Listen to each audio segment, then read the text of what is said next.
ఈ అంచనాలు ఏ విధంగా చూస్తారు మీరు? సరే, ఈరోజు వస్తున్న ఫలితాలు ప్రజాస్వామ్యంలో ప్రజలు తమ ఓటు హక్కును వినియోగించుకొని తమ తీర్పును చెప్పినటువంటి సందర్భాన్ని ఈరోజు మనం చూస్తున్నాం. సరే, ఈరోజు సరే వీళ్ళు ఏమంటున్నారంటే బీఆర్ఎస్ పార్టీ ఎక్కడ కూడా తగ్గలేదు, ఏదో సరి సమానంగా వస్తుంది అని అంటున్నారు. ఇది సరి సమానంగా వస్తుంది అంటే ఇది బీఆర్ఎస్ పార్టీ గొప్పతనం కాదు. గతంలో లాగా రాష్ట్రంలో ఎన్నికలు జరగట్లేదు అని చెప్పడానికి, ప్రజాస్వామ్యం తెలంగాణ రాష్ట్రంలో ఉంది, బతికింది, ప్రజా పాలన జరుగుతుందని చెప్పడానికి ఈ ఎన్నికలు సజీవ సాక్ష్యం.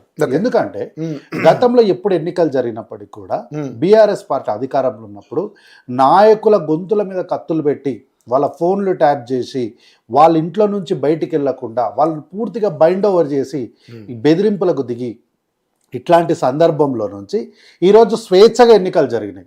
అంటే ప్రజలు ఎవరికి ఓటేయాలో వారు స్పష్టంగా నిర్ణయించుకొని వాళ్ళ ఓటును వాళ్ళ పార్టీలో వాళ్ళ అభ్యర్థులకు స్వేచ్ఛగా వేసిరు. ఈరోజు అందరికీ కూడా ఎన్నికల సరళిలో పాల్గొని నేరుగా ప్రచారం చేసుకొని వాళ్ళ ఓటును అభ్యర్థులు అభ్యర్థించడానికి, ప్రజలు నేరుగా వచ్చి ఓట్లు వేయడానికి ఈరోజు కాంగ్రెస్ పార్టీ అవకాశం కల్పించింది. ఎక్కడ కూడా ఒక్క చిన్న చెదురుమదురు ఘటన కూడా జరగకుండా పూర్తిగా శాంతి భద్రతతో ఎలక్షన్ కమిషన్ ఆఫ్ స్టేట్ పూర్తి స్థాయిలో స్వేచ్ఛగా పనిచేసినటువంటి సందర్భాలు ఈరోజు మనం చూస్తున్నాం. అయితే కేవలం అంటే రాష్ట్రంలో కాంగ్రెస్ పార్టీ ప్రభుత్వం వచ్చి 2 సంవత్సరాలు అయింది. ఎంతైనా 10 సంవత్సరాల అధికారంలో ఉన్నటువంటి పార్టీకి 2 సంవత్సరాల్లో ఏదో మాయ జరిగిపోతుంది, అక్కడిది ఇక్కడ అయిపోతుందని ఎక్స్పెక్ట్ చేయడం కూడా మనకు సాధ్యపడదు. కాబట్టి ఎక్కడో చోట పార్టీకి బీఆర్ఎస్ పార్టీకి తమ క్యాడర్ ఉంది కాబట్టి గెలిచినటువంటి కొన్ని స్థానాల్లో వాళ్ళ స్థానాల్లో వాళ్ళ అభ్యర్థులు గెలుస్తున్నారు. అయితే ఇక్కడ మనం ప్రత్యేకంగా ఒక్క విషయాన్ని గమనించాల్సింది ఏంటంటే, కల్వకుంట్ల తారక రామారావు గారు ఎన్నికల నేపథ్యంలో చేసినటువంటి కొన్ని వ్యాఖ్యలు ప్రజలను పూర్తి స్థాయిలో ఆలోచింపజేసినాయి. ఏమన్నారు?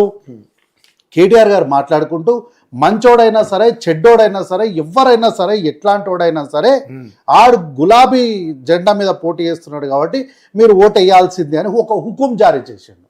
ఎన్నికల నేపథ్యంలో ప్రజాస్వామ్యంలో దయచేసి మీ ఓటును మాకు వెయ్యండి అని అభ్యర్థించే స్థాయి నుంచి హుకుం జారీ చేసే స్థాయికి మరి ఎగబడుతున్నారా, దిగజారుతున్నారా అనేది ప్రజలు కూడా గమనించుకోవాలి ఒకసారి.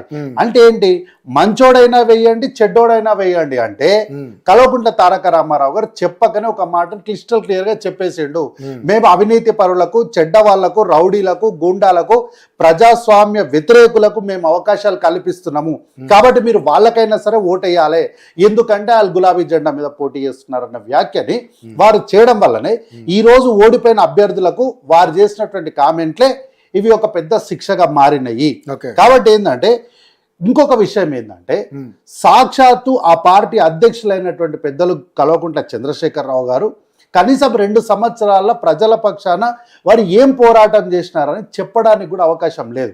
కల్వకుంట్ల కుటుంబం అంతా కూడా ఏమనుకుందంటే, మనం ఇప్పటికి కూడా రాజులము, మనం అందరం కూడా ఇది ఒక పెద్ద వ్యవస్థ, మన సామ్రాజ్యము, ఇక్కడ మన ప్రజల దగ్గరికి వెళ్ళాల్సిన అవసరం లేదు, ఓట్లేం మనం పెద్దగా పోయి అడగాల్సిన అవసరం లేదు, పోయిన తోళ్ళల్లో మనం 4 పాటలు పెట్టుకొని 2 డాన్సులు చేసి ఓ స్టెప్ వేసి వచ్చి 4 డైలాగులు ఇచ్చి పెడితే తెలంగాణ ప్రజలు పిచ్చోళ్ళలాగా వచ్చి ఓట్లు వేస్తారు.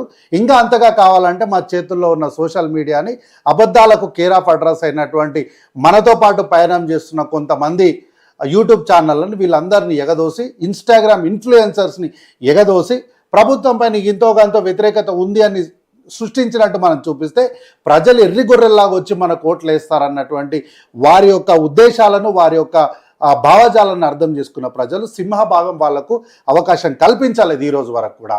కాబట్టి ఏంటంటే రానున్న రోజుల్లో కూడా ఈ యొక్క రాష్ట్రం మున్సిపాలిటీల అభివృద్ధి అనేది కాంగ్రెస్ పార్టీ తీసుకుంటుంది, కాంగ్రెస్ పార్టీ అయితేనే చేస్తుందని ప్రజలు క్షేత్రస్థాయిలో నమ్మిరు. సరే, మనం ఎన్నికల క్షేత్రంలోకి పోయినప్పుడు 100కి 100 రూపాయలు 100 ఉంటే 100 మంది మనకే ఓటేయాలనుకోవడం స్వార్థం అవుతుంది. అది ప్రజాస్వామ్యానికి విరుద్ధం కూడా. అయితే కాంగ్రెస్ పార్టీ ఎప్పుడు కూడా రాష్ట్రంలో కానీ దేశంలో కానీ అసలు ఎక్కడ ఒక ప్రతిపక్షమే ఉండకుండా చేసుకోవాలి, ప్రతిపక్షమే ఉండకూడదు అన్నట్టు ఆలోచన కాంగ్రెస్ పార్టీ ఎప్పుడు కూడా గత ప్రభుత్వం చేసినట్టు లేదా బీఆర్ఎస్ పార్టీ చేసినట్టు చేయదు. అధికార పక్షం ఎంత బలంగా ఉంటుందో అంతే బలంగా ప్రతిపక్షం కూడా ఉండాలని చూసే పార్టీ కాంగ్రెస్ పార్టీ. అందుకే మేము అభ్యర్థులకు స్వేచ్ఛనిచ్చినాం. ఎవరైనా ఎక్కడైనా ఎట్లయినా ప్రచారం చేసుకోవడానికి మేము స్వేచ్ఛనిచ్చినాం. మేము ఏ అభ్యర్థుల ఇళ్లకు పోయి గతంలో లాగా వాళ్ళ ఇండ్ల మీద టీపాయల మీద డబ్బులు పెట్టి మీరు తీసుకోకపోతే మీ యొక్క దుష్ఫలితాలు ఇలా ఉంటాయని వాళ్ళ కుటుంబ సభ్యుల్ని బెదిరించిన దాఖలాలు లేవు. వాళ్ళకి ఎక్కడైనా వ్యాపారాలు ఉంటే ఆ వ్యాపారాలపైన అనవసరమైనటువంటి గొడవలు చేసిన సందర్భాలు లేవు. మీడియా పైన దాడులు చేసిన సందర్భాలు కాంగ్రెస్ పార్టీ ఎప్పుడు కూడా చేయలేదు. ఇవన్నీ కూడా బీఆర్ఎస్ పార్టీ చేయడం వల్ల ఈరోజు ఇంతో కొంత సీట్లు కోల్పోవడానికి గవ్వే కారణమైనవి. కాబట్టి ఇప్పటికైనా నేను ఏమంటున్నా అంటే ప్రజాస్వామ్యంలో గెలిచిన వాళ్ళకి ఎంత బాధ్యత ఉంటుందో ఓడిపోయిన వాళ్ళకు కూడా అంతే బాధ్యత ఉంటుంది. కాబట్టి ఈ రోజుకైనా సరే కల్వకుంట్ల చంద్రశేఖరరావు గారు నేరుగా అసెంబ్లీకి వచ్చి గత 10 సంవత్సరాలు ఈ రాష్ట్రంలో ఏం జరిగిందన్న విషయాలను ప్రజలకు వివరించాల్సిన బాధ్యత వారిపైన ఉంది. ఆ బాధ్యత నిర్వర్తించాలని మేము కోరుకుంటున్నాం. మేము ఎక్కడ కూడా బీఆర్ఎస్ పార్టీని చూసి మేమేం భయపడుతున్నామని వీళ్ళు చెప్తున్న మాటలు అబద్ధం అని చెప్పడానికి నేను చేస్తున్న వ్యాఖ్యలే కారణం. బీజేపీ పార్టీని తెలంగాణ రాష్ట్ర ప్రజలు పూర్తిగా తిరస్కరించారు. 100% తిరస్కరించారు. గెలిచిన వార్డు మెంబర్లు రూరల్ లో ఈ రోజు నేను అదే చెప్తున్నా,